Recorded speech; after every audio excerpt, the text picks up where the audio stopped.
Hello, welcome to another edition of Ask the Chiropractor. My name is Dr. Brad Hulsebus and I'm a chiropractor. And I started this podcast, Ask the Chiropractor, because all too often people have a question about chiropractic care and they ask the wrong source. So who's the right source if you have a question about chiropractic care? Well, most people don't do this, but the real answer is a chiropractor. A lot of people ask their family doctor or somebody else before they go see a chiropractor, and all too often a family doctor or a physical therapist has absolutely no education or ever went to chiropractic school, know what chiropractors do in order to answer the question, and they answer it wrong or they answer it inappropriately is probably the better word for me to say, just because of the ignorance they've never been to. They're not a chiropractor. So this week I got an interesting question. There was a question that really shocked me. It was from an old friend of mine from back when I was at University of Massachusetts. He sent me a message on the internet. He said, hey, I have a good friend here that wants to go see a chiropractor, but before he goes, he wanted to know if there's any research or information about seeing a chiropractor for lower back pain or sciatica. And I was really taken back by this. Because that's like saying I'm going to go see a dentist, but before I see the dentist, I want to see some research that shows that dentists actually fill cavities. I want to go see an optometrist, but before I go see the optometrist, I want to make sure that glasses are a real thing. It just totally caught me off guard because no one's ever said, hey, I want some information, some research on chiropractic for lower back pain and sciatica.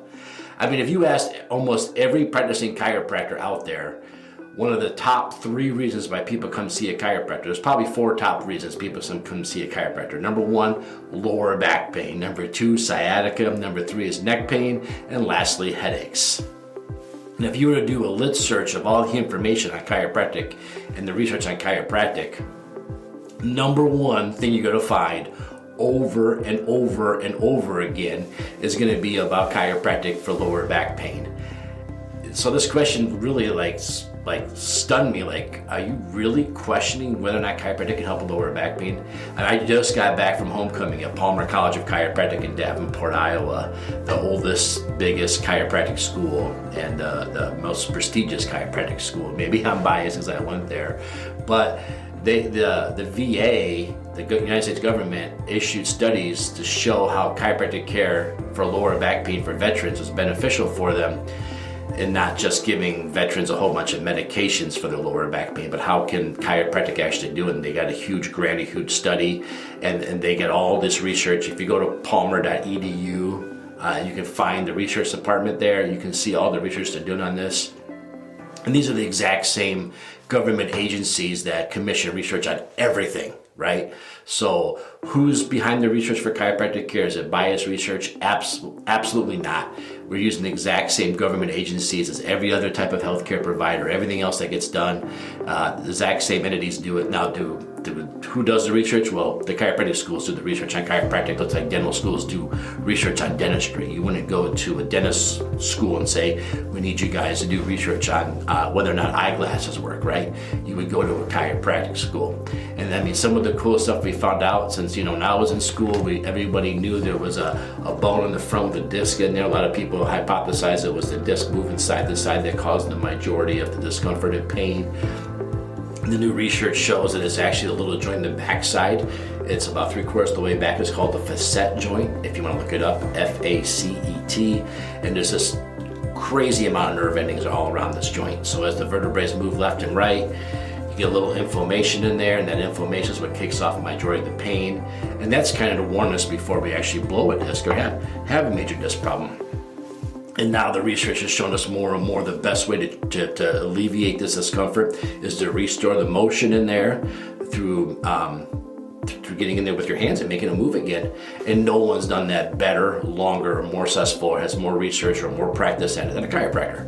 So chiropractors have been doing this since 1895. So as more and more of this research starts coming out, it becomes more and more obvious that, what we've been doing since 1895 is the best thing. So when somebody asks me a question that simple as like, can chiropractic help with lower back pain?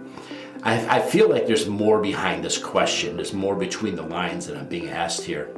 And the real thing I'm being asked here is, I want to go see a chiropractor, but someone's told me I shouldn't. There's somebody with biasism towards chiropractic, and there's somebody that says maybe chiropractic's not real, chiropractic could hurt me, chiropractors don't really know what they're doing, chiropractic's this, chiropractic, whatever they say. And to me, that's very frustrating as a provider, because like I said, we have the same agencies that regulate medicine, that regulate dentistry, optometry, podiatry, all of them do chiropractic too. So you're only as real as the people who regulate you and authorize you to be real. And we're as real as everybody else because we have the exact same authority bodies regulating us as every other healthcare provider or professional does. So if we're not real, they're not real, right? And this got really bad in my grandpa's day. My grandpa really fought some horrific biases and people about chiropractic. Matter of fact, my grandfather, Dr. Bob Holtzabus, worked with the International Chiropractic Association to help validate chiropractic through two ways. The first way he got federal loans to cover education. Because if federal loans cover education, then the federal government investigates our education, because they're not going to give out loans to something that's not real or not accredited or not legit. So he got the federal loans that cover education to help legitimize chiropractic in the public's eye.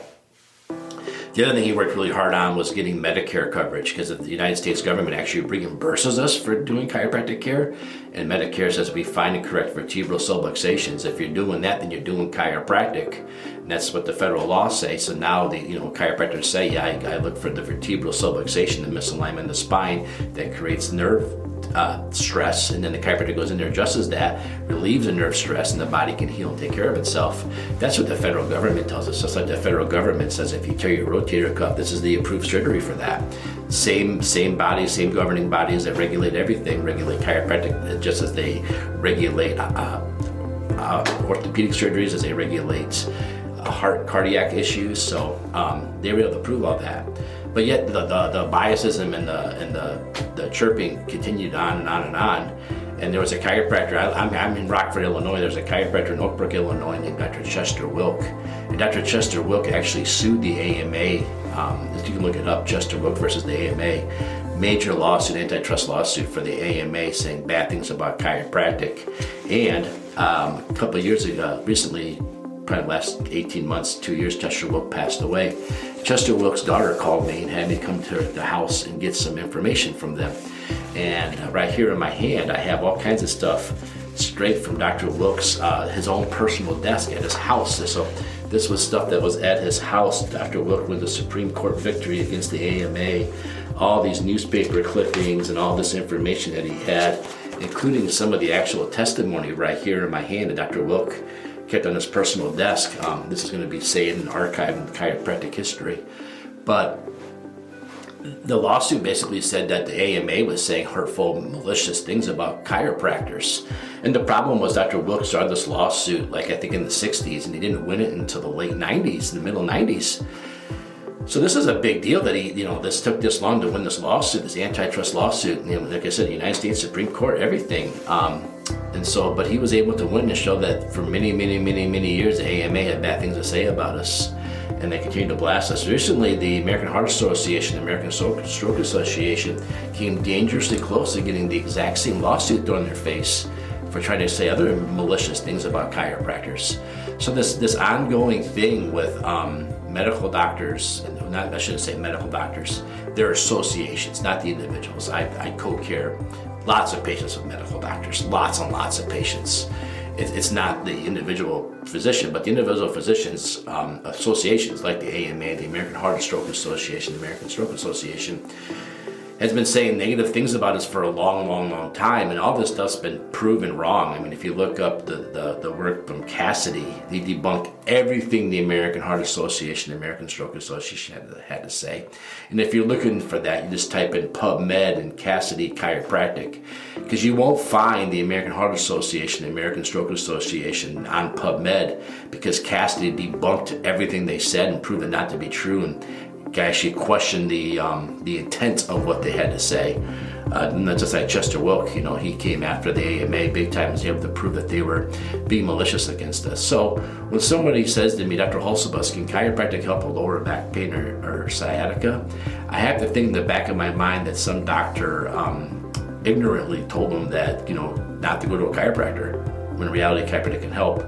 And the reason this really irks me or drives me upset is because we'll get a patient here that maybe asks a provider whether or not they should try chiropractic, and should they go to the chiropractor? Is chiropractic good for me? And that provider basically told them no, even though they're ignorant in it. And this patient suffered. And I've seen all types of suffering. I've had patients come in here addicted to opiates because they couldn't get any relief. They were prescribed pain meds, and those pain meds are opiates. And that addiction turned from prescription strength to street stuff. We hear about these stories all the time. It's sickening how many people in this country are addicted to opiates. And I have people have lost family members to opiate overdoses and stuff like that, and just losing to what happens with the opiates. And the whole time you wonder, boy, if I could have just got my hands on them and adjusted them. I've had other people that waited 5 years or plus to come see me, and by this time there's already starting to get some bony changes in their spine because it hasn't moved in so long. You see, when the spine doesn't move and it gets fixated when it's under the stress I described earlier, the disc needs motion in order to do its thing. And if it doesn't have the motion in there, it dehydrates, and that's when the arthritis kicks in. So now by the time the patient finally gets in to see me, there's already major changes that have happened, and now we're really working uphill. Well, the bottom line is, somebody suffered too long with discomfort, too long with pain, too long with lack of function, and now they're trying to catch up, and they come to see me. A lot of times I'll give them 3 or 4 adjustments, and for the first time in many, many years, they're finally starting to feel relief and get hope again. And it just bothers me inside that too many people go too long. That's the whole reason this podcast. So if you know somebody who's been thinking about trying the chiropractic, make sure you have them talk to a chiropractor, or send me a question. I'll be happy to answer it. But yes, chiropractic helps with lower back pain. You can look at the Northern American Spinal Society. The #1 recommendation they have for acute lower back pain is getting spinal manipulative therapy. Nobody's better at spinal manipulative therapy than a chiropractor. Yes, chiropractic helps with lower back pain. There's just thousands and thousands of studies out there. When you research anything, always make sure you type in the word PubMed, P-U-B-M-E-D. You can type that in, and that goes to a really, really good source to find out real research. You have to be careful on the internet, so that's a great way. If you're curious more about this, you can go back to my previous podcasts I've done. I've talked about how you can actually research, how to research on the internet, how to find the actual facts. There's a lot of stuff on the internet, not all of it's good. But take a look at it. And then if you got some free time, Google search the word Chester Wilk, chiropractor, true hero, and take a look to see what he had accomplished for our profession and more importantly, our patients. So there you go. Does chiropractic help with lower back pain? Yes. Am I being asked this question? Presumably, because there's biasism still against what chiropractors do. Unfortunately, that's how I feel I was asked this question this week. So if you have a question, ask a chiropractor. You can find me at rocforddc.com. That's ROCKFORDDC.com. Submit a question there. Call our office. Whenever you're watching this, you can leave a comment below with a question. I'll be happy to get back to you. Thanks, everybody.